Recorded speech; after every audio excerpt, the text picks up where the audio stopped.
ओम शांति। भगवत गीता श्लोक क्लास में आज का श्लोक है 13वें अध्याय का 33वां श्लोक, अध्याय 13 का श्लोक नंबर 33। श्लोक है 13वें अध्याय का 33वां श्लोक है यथा प्रकाशयते कः कृत्स्नं लोकम इमं रवि क्षेत्रं क्षेत्री तथा कृत्स्नं प्रकाशयति भारत। श्लोक दोबारा।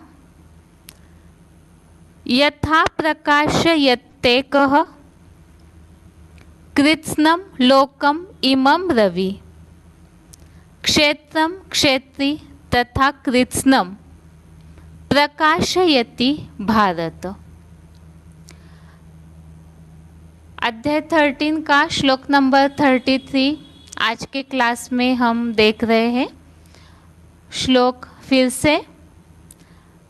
यथा प्रकाशयते कः कृत्स्नं लोकम इमं रवि क्षेत्रं क्षेत्री तथा कृत्स्नं प्रकाशयति भारत। श्लोक का संधि विच्छेद है यथा प्रकाशयति एकः कृत्स्नं लोकम इमं रविः क्षेत्रं क्षेत्री तथा कृत्स्नं प्रकाशयति भारत। श्लोक का संधि विच्छेद दोबारा। यथा प्रकाशयति एकः कृत्स्नं लोकम इमं रविः क्षेत्रं क्षेत्री तथा कृत्स्नं प्रकाशयति भारत।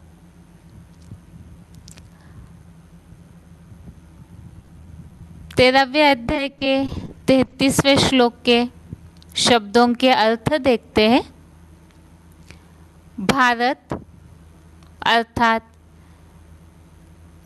हे ज्ञान आभा में रत। यथे कह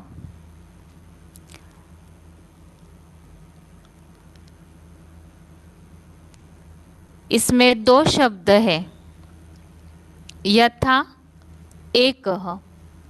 यथा अर्थात जैसे, एकः अर्थात एक, रवि अर्थात सूर्य, इमं अर्थात इस, कृत्स्नं अर्थात संपूर्ण, लोकम अर्थात संसार को, प्रकाशयति अर्थात प्रकाशित करता है, तथा अर्थात उसी प्रकार, क्षेत्री अर्थात आत्मा, कृत्स्नं अर्थात सारे, क्षेत्रम अर्थात शरीर को, प्रकाशयति अर्थात प्रकाशित करती है। शब्दों के अर्थ दोबारा। भारत अर्थात हे ज्ञान आभा में रत। यथे कः इसमें दो शब्द है यथा एकः।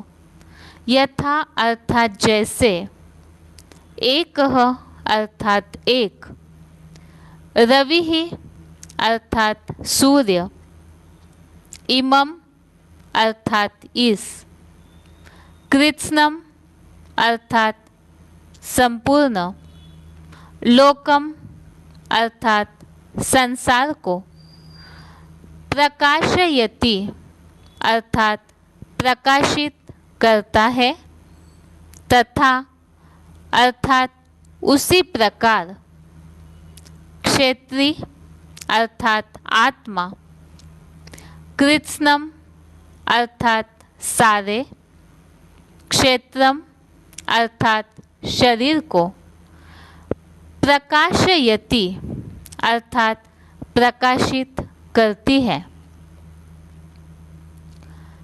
श्लोक का अर्थ है, हे ज्ञान आभा में रत, जैसे एक सूर्य इस संपूर्ण संसार को प्रकाशित करता है, उसी प्रकार आत्मा सारे शरीर को प्रकाशित करती है। 13वें अध्याय में जैसे कि हम शुरू से ही इन बातों को समझ रहे हैं, क्षेत्र और क्षेत्रज्ञ का जो ज्ञान है यही सच्चा ज्ञान है। और इसी अध्याय में हमने 13वें अध्याय के ही अगले हिस्से में जहाँ प्रकृति और पुरुष इनके बारे में बताया जा रहा है, तो हमने समझा कि वो अनादि है और साथ में ही उनके संयोग से ही, जो कि 13वें अध्याय के 26 अध्याय 13 का श्लोक नंबर 26, इस श्लोक में हमने समझा कि क्षेत्र क्षेत्रज्ञ संयोगात, इन दोनों के संयोग से ही अर्थात प्रकृति और परम पुरुष, इनके संयोग से ही इस सृष्टि के जड़ चेतन प्राणी अर्थात ये सारा संसार उत्पन्न होता है। और इसीलिए ही आगे के श्लोकों में इन बातों को समझाया गया है। जो इस तरह से विनाश काल में उस परम ब्रह्म परमेश्वर की योग ऊर्जा को ही सब में व्याप्त देखता है और ठीक देखता है, और इस तरह से समान भाव से योग ऊर्जा के द्वारा सभी में समाहित वो परम ब्रह्म परमेश्वर अर्थात याद की शक्ति जो है वो महामृत्यु के समय, महाविनाश के समय सभी में नंबरवार पुरुषार्थ अनुसार समाहित हो जाती है। इस बात को जो जानता है, ऐसे जानकर जो अपनी आत्मा का घात नहीं करता, वो फिर परम गति को पाता है। तो 13वें अध्याय के शुरू के श्लोकों में हमने क्षेत्र अर्थात अर्जुन रथ, उनके बारे में समझा कि वो इसी कलयुगी दुनिया का साधारण व्यक्तित्व है, जो 9वें अध्याय में समझाने दी हुई है। अवजानंती माम मूढ़ा मानुषिम तनुम आश्रितम, अर्थात साधारण तन में, मनुष्य तन में वो परम पिता परमात्मा प्रवेश करके जो कार्य करते हैं, तो वो अर्जुन रथ जो है वो इसी संसार की हस्ती है, इसी संसार का एक साधारण व्यक्तित्व है। क्योंकि कलयुग अंत में जब परम पिता इस सृष्टि पर आते हैं, तब तो सभी विकारी बन जाते हैं, और ऐसे समय में परम पिता उसी हीरो पाठधारी जो इस सृष्टि पर सर्वसाधारण बने हुए हैं, उस अर्जुन रथ को और उनकी आत्मा की विशेषताओं के साथ चुनते हैं। तो उनका इस सृष्टि पर क्या परिचय है, उसे हमने 13वें अध्याय के अध्याय 13 के श्लोक नंबर 3 में समझा है। इसके अलावा आगे की बात हमने ये समझी कि वो जैसे साधारण व्यक्तित्व है, तो 13वें अध्याय के ही 5वें और 6वें श्लोक में इस तरह से समझाया हुआ है। विकार सहित क्षेत्र 23 तत्व, इच्छा, द्वेष, चेतना शक्ति, धारणा शक्ति, इन सब का संगठित रूप, संघात और विकार सहित क्षेत्र अर्थात अर्जुन रथ बना था। तो वो अर्जुन रथ जो है वो इसी कलयुगी संसार का व्यक्तित्व है, ऐसे समझानी इन श्लोकों में दी हुई है। तो इस तरह से हमने अर्जुन रूपी क्षेत्र के बारे में तो समझा। आगे 13वें अध्याय के ही 7वें श्लोक से, अध्याय 13 के ही श्लोक नंबर 7 से श्लोक नंबर 11 तक अर्जुन के आत्मिक गुणों के बारे में भी समझानी दी हुई है। साधारण व्यक्तित्व होते हुए भी वो अर्जुन किस तरह से अपने आत्मिक गुणों के साथ इस संसार में पुरुषार्थ करते हैं उसके बारे में भी समझाया है। और इसी आधार से वो फिर परमपिता की पहचान के द्वारा जिस रथ को परमपिता चुनते हैं वो धर्म क्षेत्र है, कर्म क्षेत्र की भूमि है। उन्हीं के द्वारा महाभारत युद्ध की शुरुआत होती है। वो रुद्र ज्ञान यज्ञ कुंड भी है। सारी दुनिया उस यज्ञ कुंड में स्वाहा होती है, ऐसे भी समझानी यहाँ दी हुई है। तो भगवान इस बात के लिए अर्जुन रथ का परिचय 13वें अध्याय में दे रहे हैं। तो क्षेत्र और क्षेत्रज्ञ को जानना अर्थात मुरलियों में जिसके लिए कहा है जो हूँ जैसा हूँ, जिस रूप में भी पाठ बजा रहा हूँ, उन्हें यथार्थ रीति पहचानना।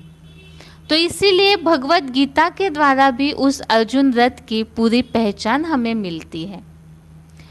इसके अलावा आगे के श्लोकों में हमने समझा किस तरह से वो हस्ती सदैव आध्यात्म चिंतन में लगी रहती है।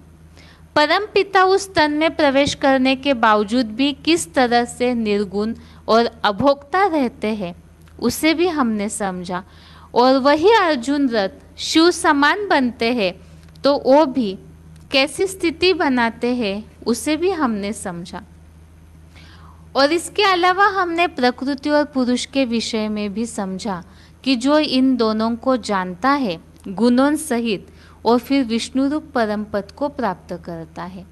और इस प्राप्ति के लिए ही आत्मिक स्थिति का पुरुषार्थ किस तरह करना है, इस कलयुगी संसार में रहते हुए भी अपनी आत्मा का घात न हो, इन सब बातों की समझानी यहाँ 13वें अध्याय में स्पष्ट रीति से दी हुई है। अब आज के इस श्लोक में और स्पष्ट किया हुआ है कि वो जो अर्जुन रूपी क्षेत्र है, जिस तरह से परम ब्रह्म परमेश्वर वो जब अव्यक्त मूर्ति नाम महाविनाश काल में बनते हैं, अर्थात ऐसी शिव समान निराकारी स्टेज, उस स्थिति के द्वारा ही इस संसार की नए रूप से उत्पत्ति शुरू होती है। तो उनके उस शक्ति के बारे में और साथ में वो क्या कर्तव्य करते हैं उसे यहाँ आज के श्लोक में समझाया है। जैसे सूर्य संपूर्ण संसार को प्रकाशित करता है, इसी तरह से यहाँ इस श्लोक में दो प्रकार के अर्थ है। एक तो यहाँ जो सिंपल अर्थ हम जैसे हमेशा देखते हैं उसमें इस बात को समझाया है, क्योंकि 13वें अध्याय में भक्ति मार्ग में भी आत्मा का परिचय जिस तरह से दिया हुआ है कि आत्मा और शरीर के बारे में समझाया है कि प्रकृति और पुरुष। तो आत्मा जो है वो शरीर रूपी रथ का प्रकृति का आधार लेकर के ही कार्य करती है। और इसीलिए ही आत्मा जब प्रकृति से अटैच हो जाती है तो फिर जन्म मरण के चक्र में आती है। तो आत्मा की जो चैतन्यता है वो उसकी तुलना यहाँ की हुई है। जैसे सूर्य संपूर्ण संसार को प्रकाशित करता है, इसी तरह से आत्मा सारे शरीर को प्रकाशित करती है। अर्थात आत्मा की जो चेतना शक्ति है वो पूरे शरीर में फैली हुई है, जिस द्वारा आत्मा रूपी बैटरी के मौजूद होने के कारण ही हर एक मनुष्य आत्मा का शरीर जो है वो कार्य करता है। बिना आत्मा के चैतन्यता के ये शरीर जड़वत है। अभी यहाँ इसी श्लोक में जैसे हम शुरू से समझते आए हैं, दो प्रकार के अर्थ, एक तो आत्मा और शरीर किस तरह से चलता है, इसी तरह से यहाँ बेहद रूप में जो बात समझाई गई है तो उसे भी यहाँ समझाया है कि आत्मा सारे शरीर को प्रकाशित करती है।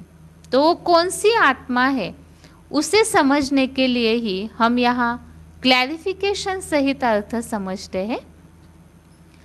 क्लैरिफिकेशन सहित अर्थ है, हे ज्ञान आभा में रत, जैसे एक जड़ सूर्य एक स्थान से इस चांद, सितारों, नक्षत्रों से भरे संपूर्ण संसार को प्रकाशित करता है, उसी प्रकार चेतन ज्ञान सूर्य बने विवस्वत की आत्मा भ्रू मध्य से सारे वट वृक्ष रूप विराट शरीर को संगम में भी प्रकाशित करती है। तो इस श्लोक में इस बात को समझाया है, जैसे जड़ सूर्य जो आसमान में है उससे सारा संसार भी प्रकाशित होता है, और चांद, सितारे, नक्षत्र जो है वो भी सूर्य से ही प्रकाश रहते हैं। अर्थात एक सूर्य से सबको प्रकाश मिलता है। ठीक इसी रीति से ये जो संसार में ये चैतन्य मनुष्य आत्माओं की सृष्टि है, इसमें विविध प्रकार के जो प्राणी मात्र है, तो उन सबको जो चैतन ज्ञान सूर्य है वो उनके द्वारा इस पूरे संसार को प्रकाश मिलता है। यहाँ ज्ञान का प्रकाश कहिए या तो शक्ति कहिए, योग ऊर्जा की, योग ऊर्जा अर्थात योग की शक्ति, योग की पावर, उससे भी शक्ति मिलती है। और साथ में जैसे कहा है कि ये जो अर्जुन रथ है वही वास्तव में इस संसार का चैतन्य ज्ञान सूर्य है। जिस तरह से परमपिता ज्ञान का अखूट भंडार है, तो अर्जुन रथ भी इसी तरह से उनके समान इस सृष्टि के चैतन्य ज्ञान सूर्य बनते हैं। यहाँ उसी के लिए बताया है, चेतन ज्ञान सूर्य बने विवस्वत की आत्मा भ्रू मध्य से सारे वट वृक्ष रूप। ये संसार जो है इसे भगवद गीता के 15वें अध्याय के पहले श्लोक में अश्वत्थ वृक्ष के रूप में कहा हुआ है। अर्थात ये सारा संसार एक अश्वत्थ वृक्ष है और उसे ही वट वृक्ष कहा है, और वो वट वृक्ष का बीज अर्जुन अथवा महादेव है, और उन्हीं से ये विराट रूप मनुष्य सृष्टि के बीज या पिता अर्जुन या महादेव विराट रूप धारण करते हैं। तो उस विराट रूप में ये सारी सृष्टि समाई हुई है, जिसे हमने 11वें अध्याय के श्लोकों में समझा हुआ है। किस तरह से ये सारे संसार रूपी वृक्ष को जो कुछ भी देखना चाहते हो वो मुझ एक मनुष्य सृष्टि के बीच आदम अथवा महादेव में देखो, ऐसे हमने 11वें अध्याय में विराट रूप के वर्णन में समझा है। और परमपिता शिव जब इस सृष्टि पर आते हैं तो सबसे पहले ज्ञान विवस्वत अर्थात इस सृष्टि के चैतन्य ज्ञान सूर्य को देते हैं। ज्ञान लेने मात्र से ही वो आत्मा इस तरह से प्रकाशित हो जाती है और सारे संसार को प्रकाश देने के लिए निमित्त बनती है। परमपिता शिव जो है उनको अपना शरीर नहीं है, अपना रथ नहीं है, इसीलिए ही परमपिता शिव वो इस सृष्टि को शक्ति देने का, परिवर्तन का कार्य कैसे करेंगे। तो वो इस सृष्टि के मनुष्य सृष्टि के बीज का आधार लेते हैं, जिन्हें भगवद गीता के 4थे अध्याय के पहले श्लोक में बताया हुआ है कि जब परमपिता शिव इस सृष्टि पर आते हैं तो उन्होंने सबसे पहले ज्ञान सूर्य को दिया हुआ है। जो 4थे अध्याय का पहला श्लोक, उसमें इस तरह से उल्लेख आया हुआ है, इमं विवस्वते योगम प्रोक्तवान अहम अव्ययम। अर्थात भगवान ने यह अविनाशी योग सबसे पहले विवस्वान, जिन्हें ही यहाँ विवस्वत कहा है, अर्थात सूर्य को दिया था। और वही चैतन्य ज्ञान सूर्य इस सारे संसार को प्रकाशित करने के निमित्त बनते हैं। तो इस तरह से आज के श्लोक में मुख्य बात ये समझाई जा रही है, जो हम पिछले कुछ श्लोकों से समझ रहे हैं, कि ये जो प्रकृति और परम पुरुष, इनके संघात से, इनके संयोग से ही ये सृष्टि, नई सृष्टि उत्पन्न होती है। तो महाविनाश काल में उनकी जो योग ऊर्जा की शक्ति है वो सब में समाहित होती है, और वो समाहित होती है तो किस तरह से सारे प्राणी मात्र जो है वो विनाश काल में उस साकार में आए हुए निराकार परम पिता को याद करते हैं, तो नंबरवार आत्मा रूपी बैटरी चार्ज होती है। और इसी बात को यहाँ समझाया हुआ है अलग शब्दांकनों के साथ, कि वो चैतन्य ज्ञान सूर्य जो है विवस्वत, उनसे जैसे भ्रू मध्य की वो इस सृष्टि की आत्मा है, सबसे पहले स्वस्थिति में, आत्मिक स्थिति में टिकने का वो पुरुषार्थ करती है। तो उस आत्मा अर्थात विवस्वत, अर्जुन रथ अर्थात अर्जुन महादेव, उनके द्वारा ही ये सारा सृष्टि रूपी वृक्ष जो है वो प्रकाशित होता है। तो ये आज के श्लोक का अर्थ है। अभी उच्चारण सुनते हैं, उसके बाद श्लोक संबंधित पॉइंट्स।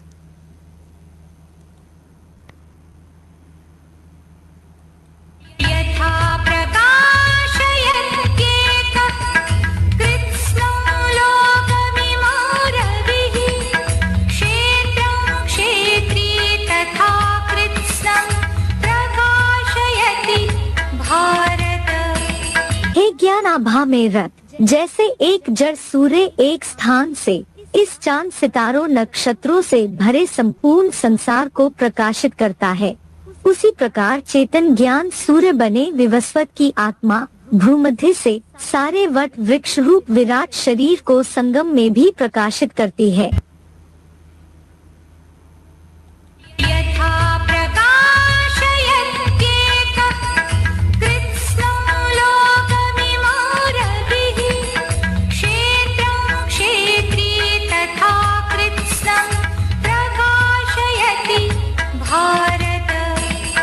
ज्ञान आभा में रत, जैसे एक जड़ सूर्य एक स्थान से इस चांद सितारों नक्षत्रों से भरे संपूर्ण संसार को प्रकाशित करता है, उसी प्रकार चेतन ज्ञान सूर्य बने विवस्वत की आत्मा भ्रूमध्य से सारे वट वृक्ष रूप विराट शरीर को संगम में भी प्रकाशित करती है।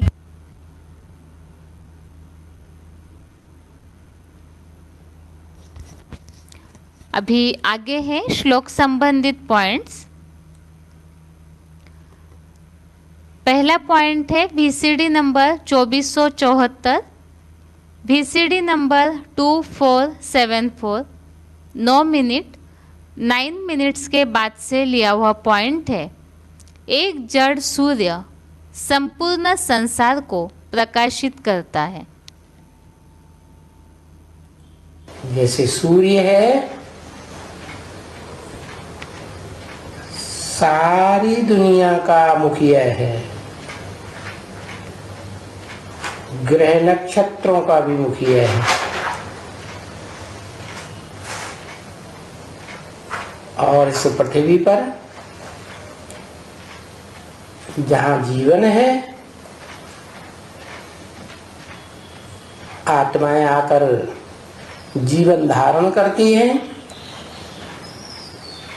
5 तत्वों का शरीर लेती हैं, जीवात्मा कही जाती हैं, तो सबका पोषण करता है। सूर्य का प्रकाश सबका पोषण करता है ना।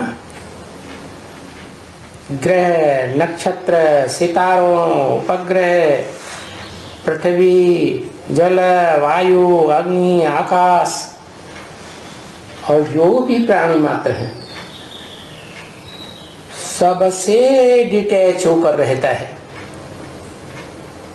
सूर्य कोई में अटैच होकर रहता है क्या? सूर्य की कोई में आसक्ति नहीं। नहीं आ सकती है तो भी सबको प्रकाश देता है।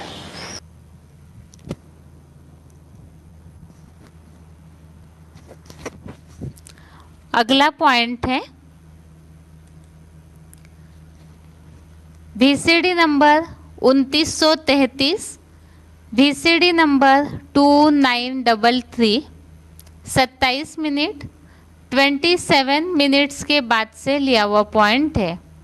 भारत अथवा चेतन ज्ञान सूर्य बने विवस्वत। तो इस षष्ठी रूपी रंगमंच पर शिव सुप्रीम सोल तो है, वो सूर्य नहीं है जो लगातार रोशनी देता हो हर युग में 84 जन्मों में देता है, नहीं। कौन है फिर? इस षष्ठी रूपी रंगमंच पर है कौन सी आत्मा है जो लगातार ज्ञान की रोशनी सबसे जास्ती देने वाली है? अरे कोई है कि नहीं? और शास्त्रों में उसका कोई नाम दिया है कि नहीं? हाँ, ज्ञान सूर्य। अरे दो सूर्य हो गए। एक सूर्य तो वो होता है जो सदा डिटैच रहता है, वो डिटैच रहने वाला तो सदा आत्मा है, देह तो बनता ही नहीं। देह हो तो अटैचमेंट हो, कि बिना देह के अटैचमेंट? हाँ, तो वो सूर्य कौन है कि जो देह की दुनिया में भी होता है, जन्म मरण के चक्र में भी आता है, लेकिन रहता है कि नहीं साथ में? हाँ, लेकिन ज्ञान की रोशनी देता है कि नहीं? सबसे जास्ती सत्युग के आदि से लेकर के अंत तक ज्ञान की रोशनी, आत्मिक स्थिति उसकी पक्की रहेगी। हाँ, विवस्वत। क्या कहा? भारत। भा माने ज्ञान की रोशनी, रत माने रहने वाला। सृष्टि के आदि से ही लेकर के अंत तक वो मनुष्य सृष्टि का बाप है, जिसका नाम विवस्वत कहो, जिसको नाम जगत पिता कहो, जगन्नाथ कहो, जिसको आदिदेव कहो, आदिनाथ कहो, आदम कहो, एडम कहो, ये नाम दिए हुए हैं ना, तो वो एक ही सृष्टि का आदि पुरुष है। तो बताया वो हुआ मनुष्य सृष्टि का बाप।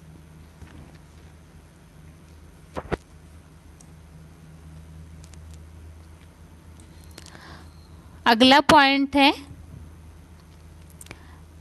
VCD नंबर 2879, VCD नंबर 2879, 1 घंटा 16 मिनट 1 आवर 16 मिनट्स के बाद से लिया हुआ पॉइंट है। चेतन ज्ञान सूर्य की आत्मा सारे विराट शरीर को प्रकाशित करती है।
तो पहले तो कोई एक आत्मा है जिस मुकर्रर रथ में प्रवेश करते हैं, उस मुकर्रर रथधारी की आत्मा है जिसमें प्रवेश करते हैं, तो उसका मन बुद्धि जो है, कैसी स्थिरता हो जाती है,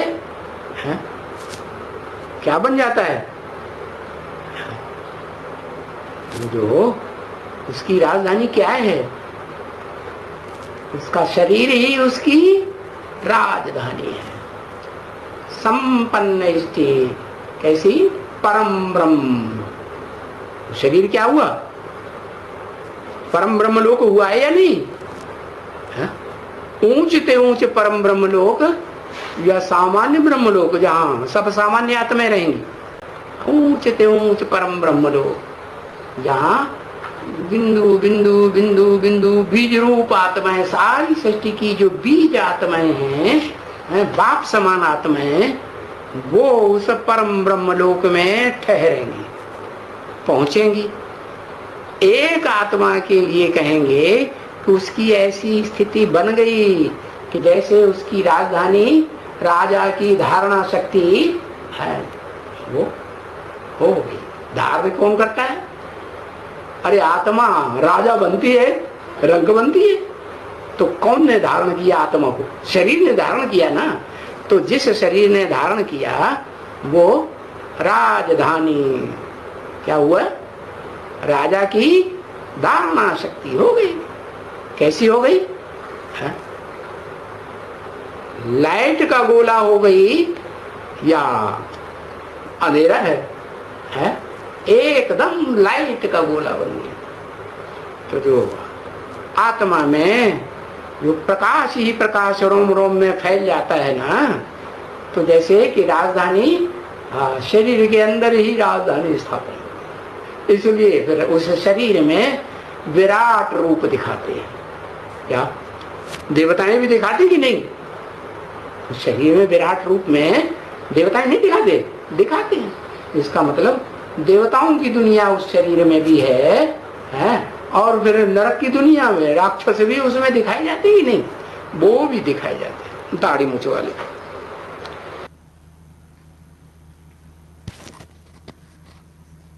इस तरह से आज के श्लोक में हमने इन बातों को समझा है कि जो अर्जुन वाली आत्मा है वही इस सृष्टि का चैतन्य ज्ञान सूर्य भी बनती है। शास्त्रों में जिसे हिरण्यगर्भ के रूप में भी कहा हुआ है।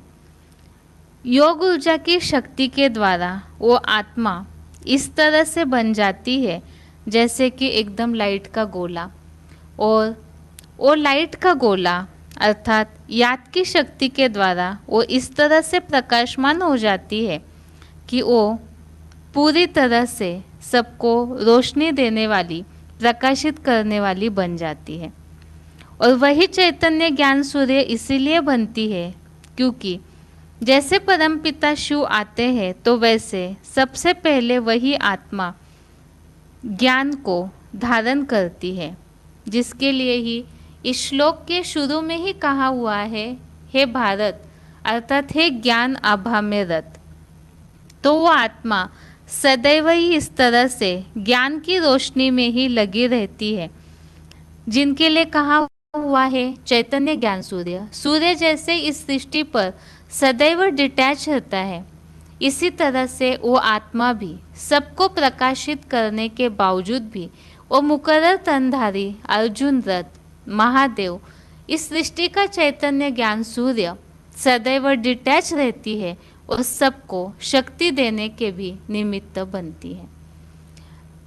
जैसे विराट पुरुष में देवताएं, राक्षस सभी दिखाए जाते हैं, इसी तरह से सभी आत्माएं उनसे जुड़ी हुई है और वो सबको ही शक्ति देने के, ज्ञान का प्रकाश देने के निमित्त बनती है। ये आज के श्लोक का अर्थ है, जिसमें हमने इस बात को समझा है जैसे इस सृष्टि में जड़ सूर्य, नक्षत्र, सितारे और इस सृष्टि के संपूर्ण प्राणी मात्र को प्रकाश देने के निमित्त है, इसी तरह से इस सृष्टि का चैतन्य ज्ञान सूर्य वो इस विराट शरीर के द्वारा संपूर्ण सृष्टि यही विराट रूप में समाई हुई है और उन सबको प्रकाश देने के निमित्त बनते हैं। अभी आगे है रिवीजन।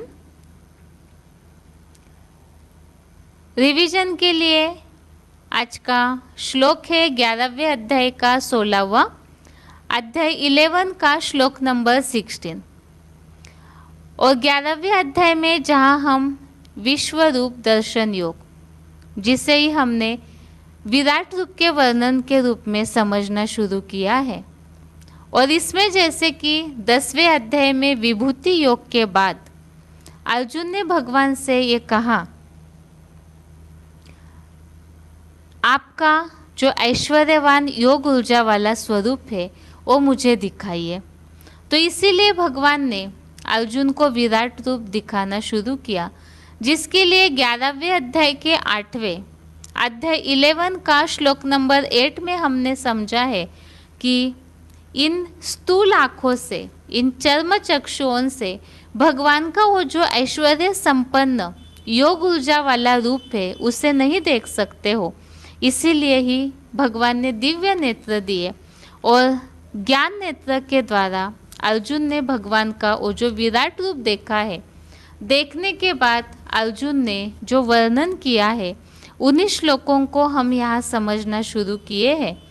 तो इसमें आज का रिवीजन का श्लोक है 11वें अध्याय का 16, अध्याय 11 का श्लोक नंबर 16, जहाँ इसके पिछले श्लोकों में हमने समझा कि वो हजारों सूर्यों से भी तेजोमय ऐसा विराट रूप है और इस सृष्टि में जो कुछ भी है विविध प्रकार से दाई और बाई और जो भी अलग अलग प्रकार के धर्म की आत्माएं बटी हुई है वो संपूर्ण जगत को एक ही जगह देख सकते हैं जो अर्जुन ने देखा है। अभी आज के श्लोक में हम आगे की बातों को समझते हैं। 11वें अध्याय का 16वां श्लोक है, अनेक बाहु दर्वक्त्र नेत्रम पश्यामि त्वाम सर्वतोऽनंत रूपम नान्तं न मध्यम न पुनस्तवादिम पश्यामि विश्वेश्वर विश्वरूप। श्लोक दोबारा, अनेक बाहु दर्वक्त्र नेत्रम पश्यामि त्वाम सर्वतोऽनंत रूपम नान्तं न मध्यम न पुनस्तवादिम पश्यामि विश्वेश्वर विश्वरूप। अर्थात मनुष्य सृष्टि के बीज रूप अनेक राजयोग सहयोगी भुजाओं वाले द्वापुर के भ्रष्ट इंद्रियों के कर्म हिमायती कुरुवंशी वैश्य रूप पेट, देव रूप मुख और रुद्र प्लस अक्षर रूप नेत्र वाले ऐसे सब और अनंत रूप आप विराट वट वृक्ष को देखता हूँ। हे विश्वेश्वर, हे विश्वरूप, फिर भी मैं आपके लिंग रूप रथ में न अंत को, न मध्य को, न आदि को ही देख पाता हूँ। विराट रूप के वर्णन में इसके पिछले श्लोकों में हमने जैसे कि समझा है, अनेक वक्त्र अर्थात अनेक मुख, अनेक नयन, अनेक अद्भुत दर्शन, ऐसा वो विराट रूप है जिसमें ज्ञान आयुधों से बिल्कुल ही ससज्ज हुआ, साथ में दिव्य गुणों की सुगंध से लिंपायमान कंचन काया रूपी वस्त्र के धारण करता ऐसा वो विराट रूप जिसका ज्ञान की दृष्टि से क्या अर्थ है वो हमने समझा। अनेक प्रकार की आंखें भगवान की सहयोगी बनती है जो सारी सृष्टि का समाचार भगवान तक पहुंचाती है।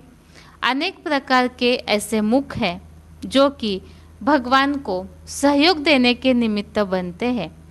अनेक प्रकार की दिव्य मालाएं अर्थात रुद्रमाला और विजय माला ऐसी आत्माएं जो इस तरह से माला के मन के बनते हैं जो कि इस विराट रूप के गले का श्रृंगार बन जाते हैं। आज के श्लोक में इन्हीं बातों को और आगे समझाया हुआ है। इस मनुष्य सृष्टि के बीज रूप अनेक राजयोग सहयोगी भुजाओं वाले मनुष्य सृष्टि का बीज वास्तव में हीरो पाठधारी अर्जुन है और इस सृष्टि पर सृष्टि परिवर्तन के कार्य के लिए जिन बीजरूप आत्माओं को चुनते हैं, जिन्हें राजयोग की पढ़ाई पढ़ाई जाती है, तो ऐसी राजयोग की सहयोगी भुजाओं वाले अर्थात ऐसी आत्माएं जो भगवान के कार्य में मददगार बनती है। विराट रूप का जो चित्र भक्ति मार्ग में दिखाया जाता है तो उसमें सिर की तरफ देवताओं को दिखाते हैं, बीच में भुजाओं में क्षत्रियों को, पेट में वैश्यों को और पाँव की तरफ क्षुद्रों को दिखाया जाता है। तो इसी बात को इस श्लोक में भी समझाया हुआ है।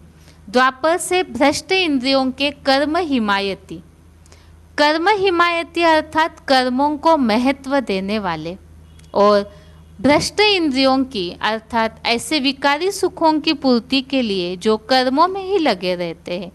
तो ऐसे कुरुवंशी, कुरु अर्थात करो, जो कर्मों को महत्व देते हैं, ऐसे कुरुवंशी वैश्य रूप पेट। द्वापर युग से जैसे ही देहभान आता है तो देहभान के कारण शरीर की पूर्ति के लिए ही बुद्धि जाती है, तो उन्हें वैश्य कहा है जो पेट पूर्ति में ही लगे रहते हैं और उस उपजीविका के लिए वो जिस तरह से कर्मों को प्रधान मानते हैं, तो उन्हें ही द्वापर से भ्रष्ट इंद्रियों के कर्म हिमायती वैश्य कहा गया है।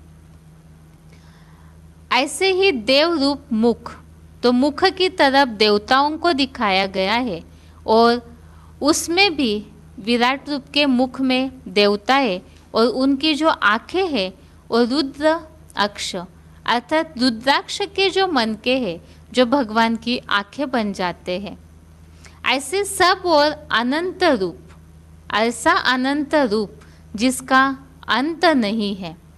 अर्थात ही जैसे हमने शुरू में कुछ श्लोकों में समझा है कि सारी सृष्टि ही उस विराट रूप में समा जाती है। 9वें अध्याय के 4थे श्लोक में जैसे हमने समझा अव्यक्त मूर्तिना को, जिस अव्यक्त मूर्ति से ये सारा संसार विस्तार को पाता है, तो सब उस बीच में समाये हुए हैं। तो अंत में भी सारी सृष्टि उस विराट रूप में किस तरह सहयोग के रूप में याद के द्वारा समा जाती है, उसे ही यहाँ स्पष्ट किया है। तो ऐसे सब और अनंत रूप विराट वट वृक्ष को देखता हूँ, तो सारी सृष्टि उनसे जब जुड़ जाएगी तो वो अनंत रूप वाला ऐसा विराट रूप हो जाता है। तो हे विश्वेश्वर, सारे विश्व के ईश्वर, ऐसा विश्व रूप आपके लिंग रूप रथ में न अंत को, न मध्य को, न आदि को ही देख पाता हूँ। तो ये लिंग रूप रथ अर्थात ऐसी निराकारी स्टेज महादेव की बन जाती है, अर्जुन की जो शिव समान बन जाते हैं। तो शास्त्रों में इसके लिए कथा आती है, जो कहा गया है कि लिंग का महादेव श्रेष्ठ है, तो उनके उस लिंग का आदि और अंत ढूंढने के लिए ब्रह्मा जी और विष्णु जी गए, लेकिन उन्हें उनका न आदि मिला न अंत। इसी बात को यहाँ भगवत गीता में भी बताया है, न अंत न मध्य न आदि को ही देख पाता हूँ। तो ऐसा वो विराट रूप है जिसमें सभी जुड़ जाते हैं, इस तरह से जुड़ते हैं कि उनके आदि मध्य अंत को कोई भी नहीं जान पाता है। अभी ये तो हो गया इस श्लोक का अर्थ। आगे इस श्लोक संबंधित रेफरेंस श्लोक देखते हैं, जो 11वें अध्याय में से ही कुछ श्लोकों को लिया है। 11वें अध्याय का 10वां और 11वां श्लोक, जिसमें अनेक प्रकार के मुख और नेत्र की बात आई है। अनेक वक्त्र नयनम अनेक अद्भुत दर्शनम। आगे अगला रेफरेंस श्लोक है 11वें अध्याय का 23, अध्याय 11 का श्लोक नंबर 23। इसमें भी बताया हुआ है अनेक प्रकार के शंकर रूप मुख वाले, अनेक प्रकार के ज्ञान नेत्र वाले, क्षत्रिय रूप भुजाओं वाले, कलयुग में विस्तारित शूद्र रूप पैरों वाले, अनेक वैश्य रूप पेट वाले। 11वें अध्याय का 19, अध्याय 11 का श्लोक नंबर 19, इसमें भी बताया हुआ है आपके आदि मध्य अंत को। आदि मध्य और अंत रहित है, तो उसका वर्णन यहाँ बताया है। अनादि मध्यांतम अनंत वीर्यम अनंत बाहुम शशि सूर्य नेत्रम, अर्थात असंख्य सहयोगी भुजाओं वाले। और 11वें अध्याय का 38, अध्याय 11 का श्लोक नंबर 38, इसमें भी इसी तरह की बात बताई है कि वो आदि देव है, अनंत गुण रूप वाले हैं, उन्हीं से सारा विश्व फैला हुआ है। इस तरह से ये 11वें अध्याय के 16वें श्लोक संबंधित रेफरेंस श्लोक।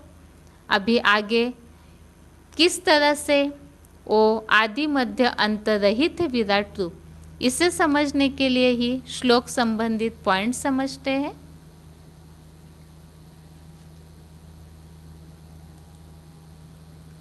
क्या अर्जुन ढूंढ पाया विराट रूप के आदि और अंत को?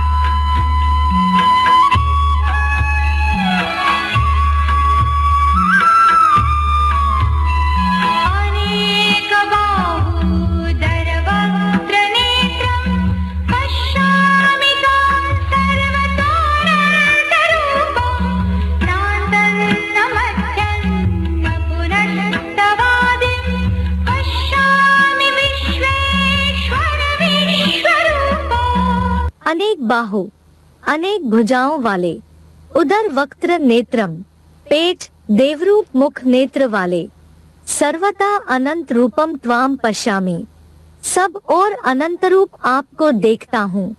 विश्वेश्वर विश्वरूप पुनः तव न अंतम। हे विश्वेश्वर, हे विश्वरूप, फिर भी आपके न अंत को, न मध्यम न आदिम पश्यामि, न मध्य को न आदि को देख पाता हूँ। अनेक बाहु उदर वक्त्र नेत्रम, सर्वथा अनंत रूपम त्वाम पश्यामि। विश्वेश्वर विश्वरूप पुनः तव न अंतम न मध्यम न आदिम पश्यामि। भावार्थ, मनुष्य सृष्टि के बीज रूप अनेक राजयोग सहयोगी भुजाओं वाले, द्वापुर से भ्रष्टेंद्रियों के कर्म हिमायती कुरुवंशी वैश्यरूप पेट, देवरूप मुख और रुद्र प्लस अक्ष रूप नेत्र वाले, ऐसे सब और अनंत रूप आपके विराट वट वृक्ष को देखता हूँ। हे विश्वेश्वर, हे विश्वरूप, फिर भी मैं आपके लिंग रूप रथ में न अंत को, न मध्य को, न आदि को ही देख पाता हूँ। अभी आगे है श्लोक संबंधित पॉइंट्स। अनेक बाहु दरवक्त्र नेत्रम, रूप प्रत्यक्ष हो गया। वार्तालाप नंबर 1230, डिस्कशन नंबर 1230। अनेक बाहूदर वृत्त नेत्रम, अनेक सहयोगी रूपी भुजाएं बाहर निकल पड़ेंगी। बड़े बड़े वकील निकल पड़ेंगे, दुनिया के बड़े बड़े डॉक्टर निकल पड़ेंगे, दुनिया के बड़े बड़े वैज्ञानिक निकल पड़ेंगे। तो ये भुजाएं हुई कि नहीं हुई? ये भगवान की 1000 भुजाएं हैं, वो प्रत्यक्ष होंगी। फादर सोज सन्स, बच्चों को प्रत्यक्ष करेगा। बाप तो गुप्त ही रहेगा, लेकिन बच्चे बाप को प्रत्यक्ष करेंगे। तो अनेक बाहु उदर, उदर माने पेट, बड़ी बड़ी विशाल बुद्धि वाली आत्माएं प्रत्यक्ष होने लग पड़ेंगी। वक्त्र, वक्त्र माने मुख, जिन्हें बाबा कहते हैं माइक। कौन निकालो? बड़े बड़े माइक निकालो। ऐसे बड़े बड़े माइक निकल पड़ेंगे जो भगवान बाप को प्रत्यक्ष करेंगे। वक्त्र माने मुख, माइक। नेत्रम, कहते ना भगवान को 1000 आंखें हैं। थोड़ी मोड़ी आंखें हैं कि 1000 आंखें हैं?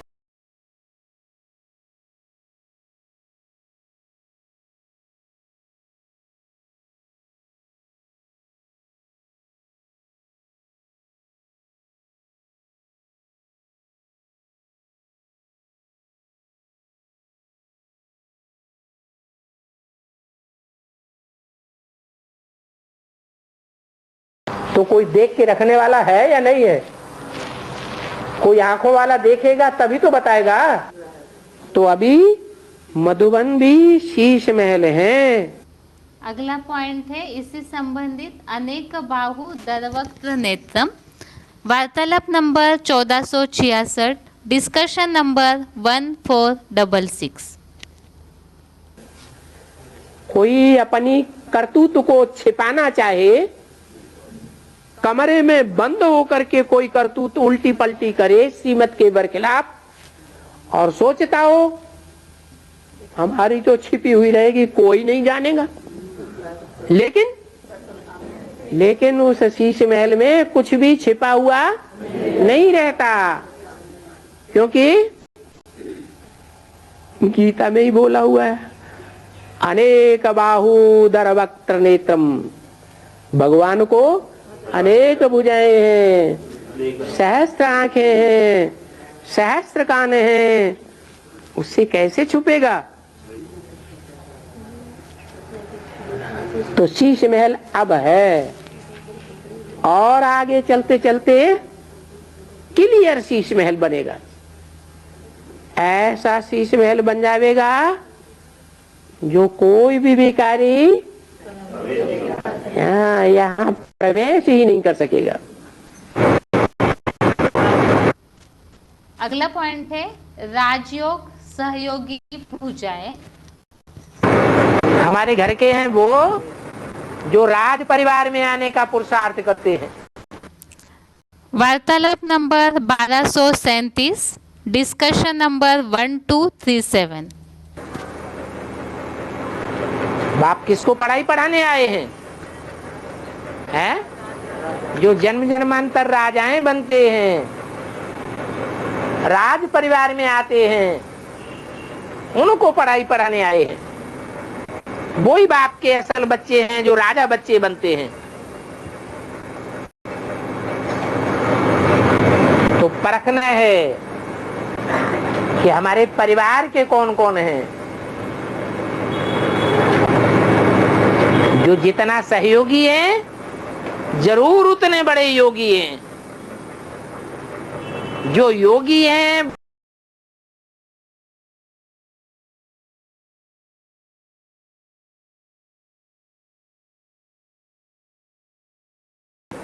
सहयोगी बनते हैं। वो स्पेशल 1000 भुजाएं अभी देखने में आ रही होंगी।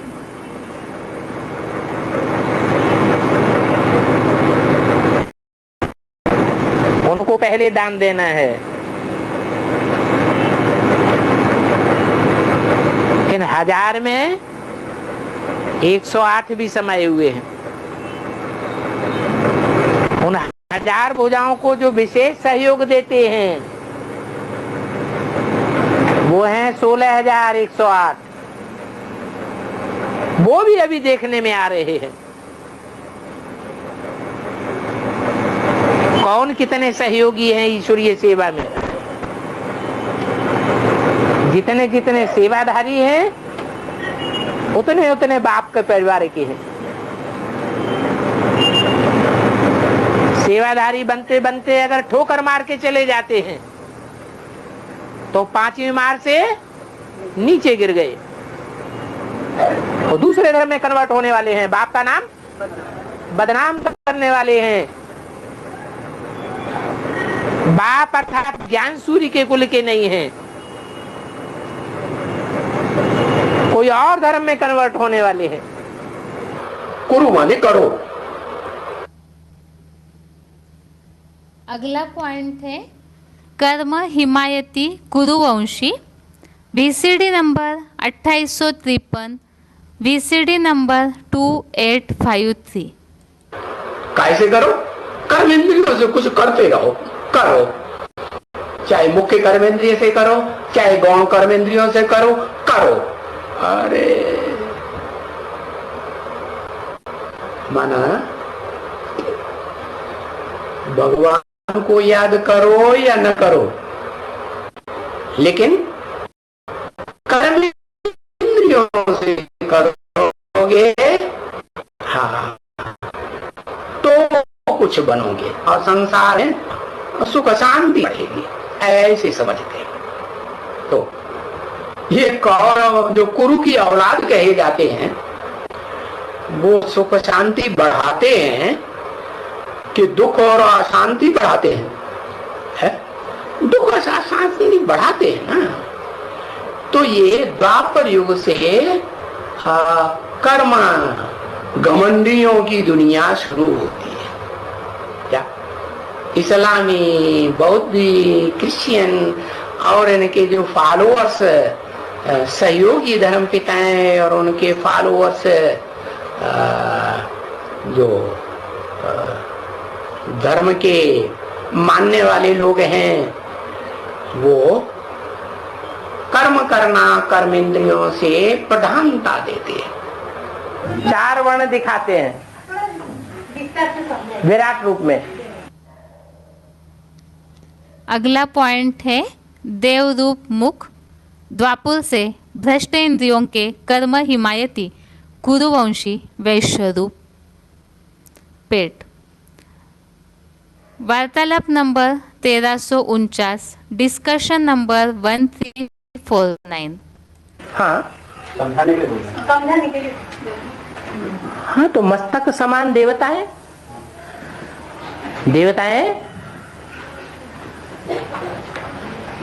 ज्ञानेंद्रियों से सुख लेते हैं या कर्मेंद्रियों से सुख लेते हैं? तो देवताएं किस समान होना चाहिए? मुख समान होना चाहिए या शरीर के अंगों के समान होना चाहिए? है मुख समान है देवताएं, क्योंकि मुख की इंद्रियों से ही जो श्रेष्ठ इंद्रियां हैं उन्हीं से सुख लेते हैं, इसलिए वो विराट रूप है जो मुख दिखाया है। बाबा कहते हैं चोटी नहीं दिखाई है। हम ब्राह्मण क्या हैं? देवताओं से भी ऊंचे हैं, तो देवताओं से भी जो ऊंचे हैं ब्राह्मण, उनको विराट रूप में क्यों नहीं दिखाया? क्योंकि माया हमको घड़ी घड़ी संशय बुद्धि बनाती रहती है, इसलिए चोटी नहीं दिखाई है, मस्तक समान देवताएं दिखाए हैं। ऐसे ही 2 कलाएं कम हो जाती हैं। त्रेता युग में क्षत्रियों की तो भुजाओं में देहभान आ जाता है, आंखों में भी रहता है, भुजाओं में भी आ जाता है।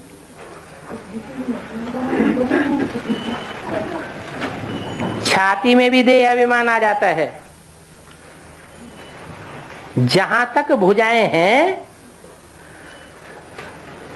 देहभान है। फिर द्वापर आता है।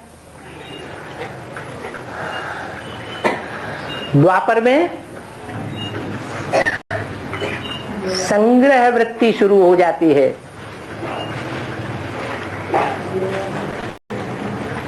पेट में जैसे माल इकट्ठा करते हैं ना,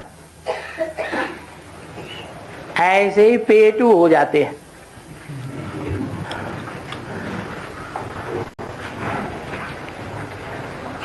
और उन कर्मेंद्रियों से भी सुख भोगने लगते हैं जो काम विकार को उत्तेजित करती हैं।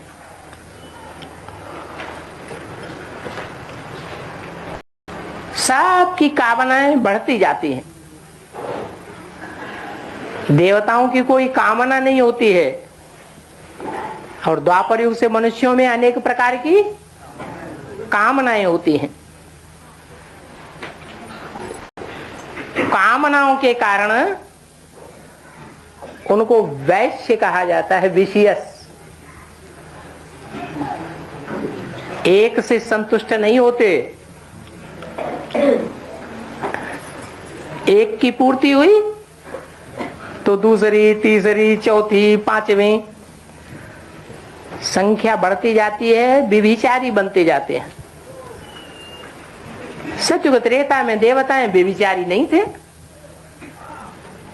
सारा जीवन एक के साथ व्यतीत करते थे। एक जन्म ही नहीं, जन्म जन्मांतर एक ही आत्मा के साथ उनका संग रहता था। और द्वापर में अनेकों के साथ संग होता है, अनेकों के साथ अंतमते सुगते होती जाती। तो कामनाएं बहुत बढ़ जाती हैं। कामनाएं बहुत बढ़ने के कारण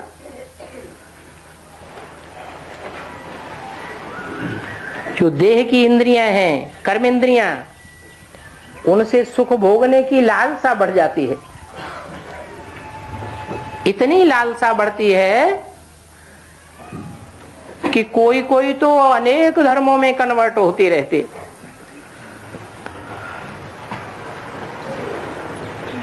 उस लालसा की पूर्ति के लिए जो देवताओं का हिंदू सनातन धर्म का नियम है, एक नारी सदा ब्रह्मचारी,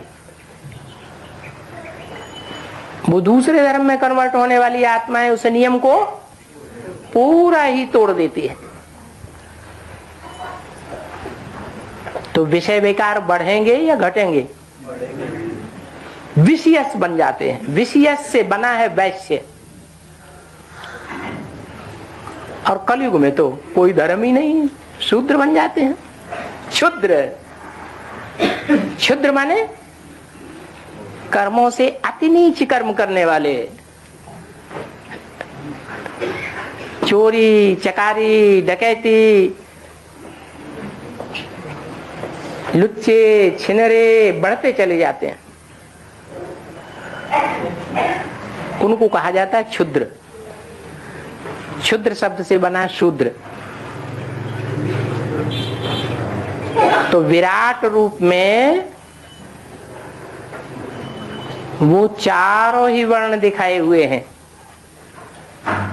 रुद्रमाला का मतलब यह है रुद्राक्ष। अगला पॉइंट है रुद्र प्लस अक्षर रूप नेत्र वाले। वार्तालाप नंबर 1349, डिस्कशन नंबर 1349। अक्ष माने आंख, आत्मा रूपी आंख है रुद्राक्ष। रुद्राक्ष के जो मणके होते हैं, किसी में एक मुख होता है, किसी में ज्यादा मुख होते हैं। वो मुख किस बात की यादगार है कि इतनी आत्माओं ने प्रवेश करके उनके मुख के द्वारा कुछ न कुछ सुनाया है, इसलिए वो मुख दिखाए जाते हैं रुद्राक्ष में। तो ये रुद्रमाला के जो मणके हैं सब समान मुख वाले हैं या कम ज्यादा मुख वाले हैं? हैं? हाँ, कोई तो ऐसा मणका है जिसमें एक ही आत्मा प्रवेश करती है, बाप दादा, और कोई ऐसा है जिसमें अनेक आत्माएं अनेक धर्मों की प्रवेश करती है। तो जहां जहां कन्वर्ट हुए हैं, जिन जिन धर्मों में, उन धर्मों की मुख्य मुख्य आत्माएं उनमें प्रवेश कर जाती है। इसलिए वो रुद्राक्ष के मणके कहे जाते हैं। उनकी आंखों से रुद्र सारी दुनिया को देखता है, इसलिए विराट रूप में कहते हैं 1000 आंखों वाला, 1000 भुजाओं वाला, कहते हैं ना। वो प्रैक्टिकल रूप अभी चल रहा है। कोई कितना भी छुपावे, लेकिन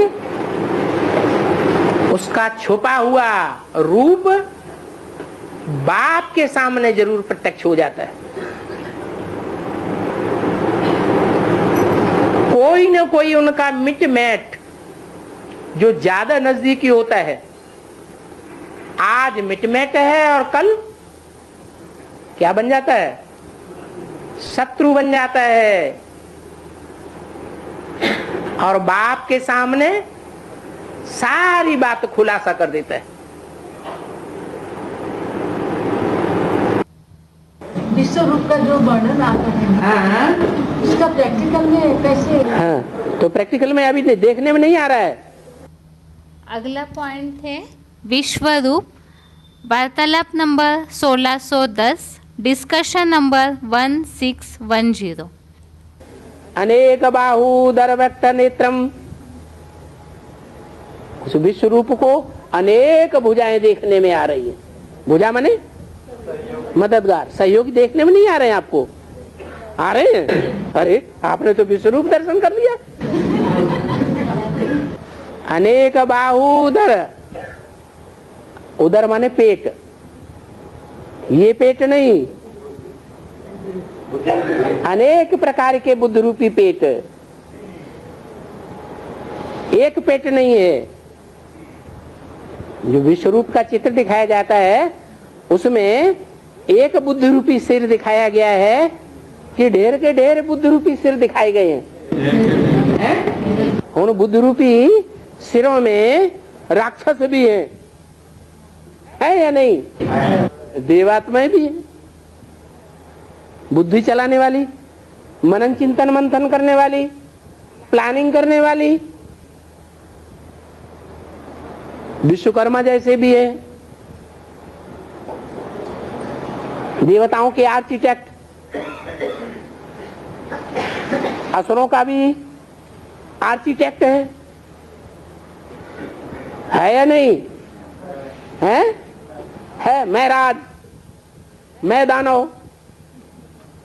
तो जो मैदानों की बुद्धि होगी और विश्वकर्मा की जो बुद्धि होगी वो एक जैसी होगी या अलग अलग होगी? अलग अलग होगी। तो सब सहयोगी है, बुद्धि से सहयोगी है, नए नए चिंतन करते हैं, मनन चिंतन मंथन करके नई बात निकालते हैं, बाबा तक पहुंचाते हैं वेरीफाई करने के लिए। तो ढेर पेट है कि नहीं? वक्त्र, अनेक बाहु उदर, वक्त्र नेत्रम, वक्त्र माने मुख। विश्वरूप को अनेक मुख दिखाते हैं या नहीं? है? कोई भयानक है, कोई बड़ा सुंदर है। वो भयानक सिर भी भगवान का सहयोगी बन करके रहता है, और जो आकर्षक चेहरे हैं वो भी भगवान के सहयोगी बन करके चल रहे हैं, दिखाई नहीं पड़ते। तो ये सारी बात जो है बुद्धि से समझने की है। स्थूल रूप में उसका अर्थ लगाई दिया है विद्वान पंडित आचार्यों ने। स्थूल अर्थ नहीं है, बेहद का अर्थ है। वो अनंत है, अनादि है, उसका ना अंत है ना आदि है। अगला पॉइंट है VCD नंबर 2322, VCD नंबर 2322। लिंग रूप रथ में न अंत को न आदि को ही देख पाता हूँ। शास्त्रों में दिखाया गया, लिंग का आदि और अंत पहचानो। तो विष्णु जी महाराज नीचे की तरफ गए और ब्रह्मा जी महाराज ऊपर की तरफ गए, दोनों वापस आ गए। हमें आदि अंत का कोई पता नहीं लगा। तो उसके आदि अंत का कोई को पता नहीं। जैसे परिवार में बाप होता है ना, बाप बीज होता है ना, उस बीज में से सारा परिवार तैयार हुआ ना है। माँ से लेकर के छोटे से छोटा जो बच्चा है वो भी उस बाप से ही निकला ना है, निकला। तो जो बीज रूप बाप है वो 500-700 करोड़ मनुष्य सृष्टि का बाप है। उसी में से सारी सृष्टि निकलती है, जो गीता में आज भी लिखा हुआ विसर्जा में, मैं सृष्टि की आदि में छोड़ता हूं। और जब महाविनाश होता है, महामृत्यु का टाइम होता है सारी दुनिया का, तो सभी आत्माएं मेरे में समा जाती है। क्या? उसे एक ही बीज से सब निकलते हैं और उसी में समा जाते हैं।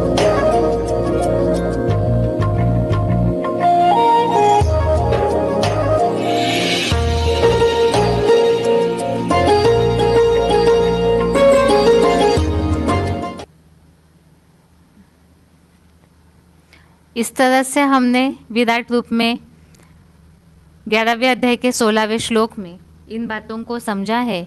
किस तरह से अनेक प्रकार की भुजाएं, जो राजयोग सहयोगी भुजाएं कहा गया है, और साथ में अनेक प्रकार के रुद्राक्ष रूप आँखें अर्थात नेत्र वाले, और विराट रूप का जो वर्णन बताया जाता है, जहाँ देव रूप मुख है, पेट में वैश्यों को दिखाया गया है, और ऐसी आत्माएं जो उस विराट रूप में समाई हुई है, साथ में ही वही लिंग रूप और शरीर जिसका आदि मध्य अंत अर्जुन देख नहीं पाते हैं।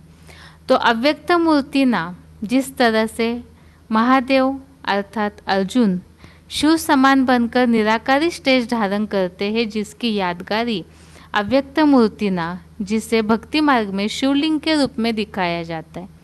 तो यहाँ यही बात समझाई जा रही है, जो आगे के श्लोकों में भी ये वर्णन मिलता है कि वास्तव में अर्जुन को जब विराट रूप का दर्शन हुआ तो वो महादेव का ही कालो अस्मि के रूप में दर्शन हुआ है, अर्थात महादेव ही है जो मनुष्य सृष्टि का बीज है, और वही विराट रूप भी धारण करते हैं, जिनका आदि मध्य अंत कोई देख नहीं सकता है।